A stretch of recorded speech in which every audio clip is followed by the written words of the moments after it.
Execute. The name of a game where the name of the game is the name of the game, and you gotta do the name of the game until the game ends. But why?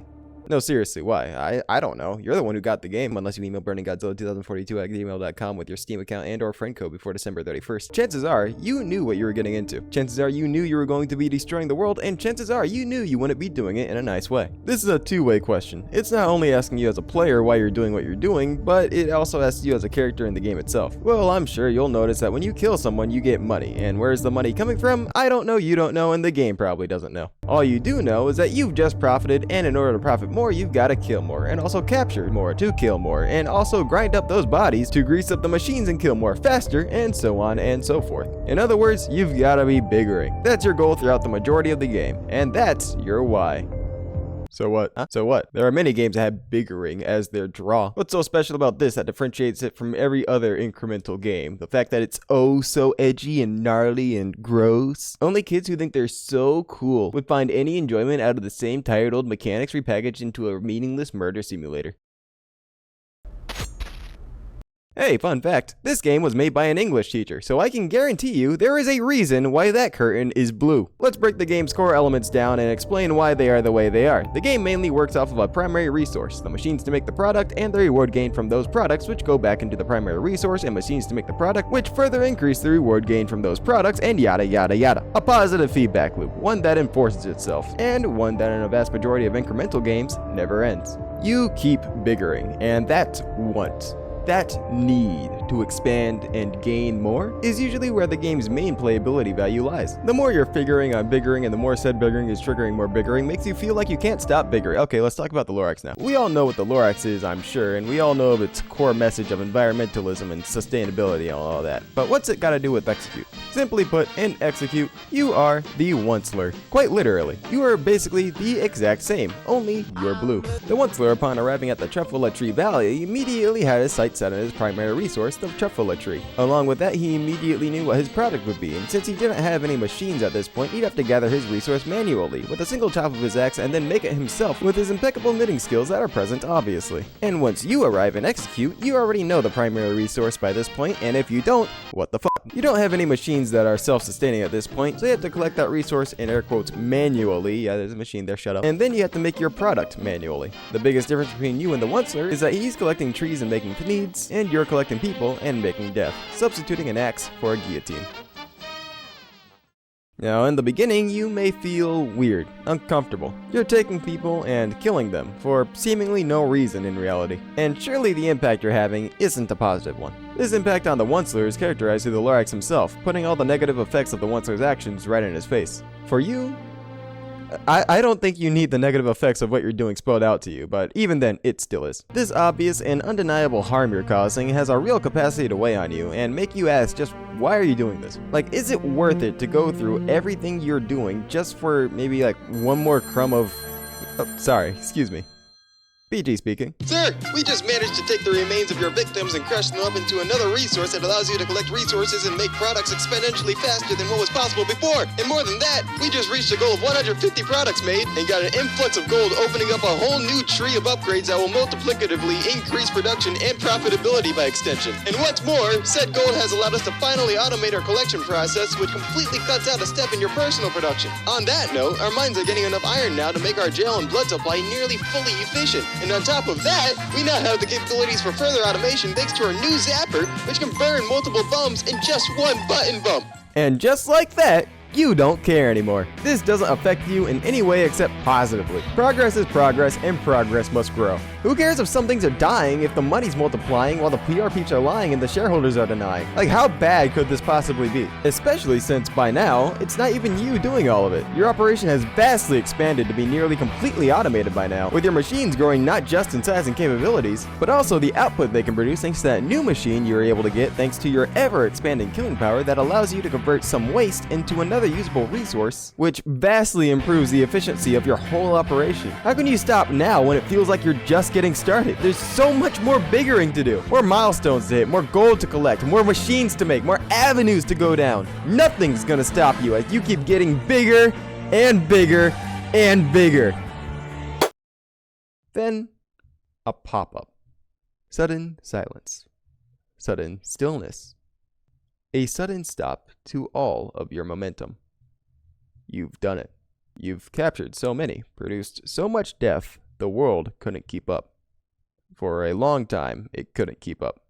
Your progress was progressing too fast, and so far, the world has been paying the price. Now it's your turn. For the Oncler, he was left in a desolate wasteland. No more needs to produce, no more money to be made. He has everything, and yet is left with nothing. For you? Well, it's the name of the game.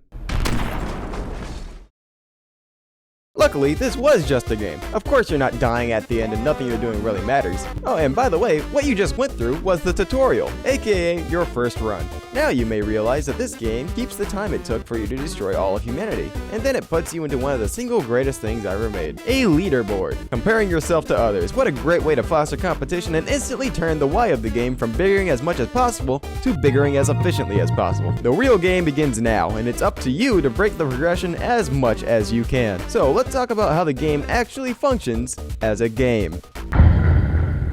So to start, the game's progression is very straightforward and very satisfying. Everything works with each other in a very sensible and natural way. The first thing you do is capture a person. That person then goes into the jail. You bring that person from the jail and prepare their execution, and then you do the thing. That gets you some excess blood and a solid 5 data. The exact amount needed to reveal the upgrades you can get for the guillotine, or alternatively the jail. This reveals that you can upgrade the amount of people who can be captured or killed at once at the cost of money, which of course you get from killing, so you may want to upgrade the amount killed first. The amount of time it takes for capturing our execution to happen, which takes something called grease, which we'll get to soon, and where the upgrades for the two machines diverge. For the execution, it's the cash output, which uses something called dark glass. By this point, you wouldn't even know where that comes from. For the jail, it's the capacity or amount of people you want to have in the jail at once, which uses iron, something you also don't have access to yet. Already, you're given the general idea of what certain resources do in relation to the machines. Money increases the amount of something that can be done at once. Grease makes things go faster because it's slippy. Iron increases the capacity of something. And dark glass makes the amount of whatever a certain machine is producing increase. By now, you probably chopped 5 or 6 heads off, and as such have $15 to $30 in your name. And you notice you can buy the next machine thanks to the sheen shining around that big lock sign. You go over it, see it costs $15, wow, how convenient. And now you have access to the grease maker. By now, thanks to those 5 or 6 heads you've chopped off, you're probably pretty close to your blood cap. And now you can use it before all that potential blood goes to waste. So you start up the machine, excited with the prospect of starting to pick up the pace, and